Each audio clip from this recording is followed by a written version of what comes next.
Hello. My name is Adam. I wake up every day at 7 in the morning. I open my eyes slowly.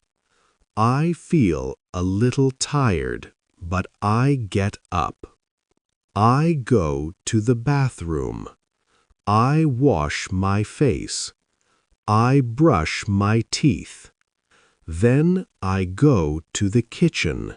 My mother is there. She smiles and says, "Good morning." I say, "Good morning, Mom." I sit down and eat breakfast.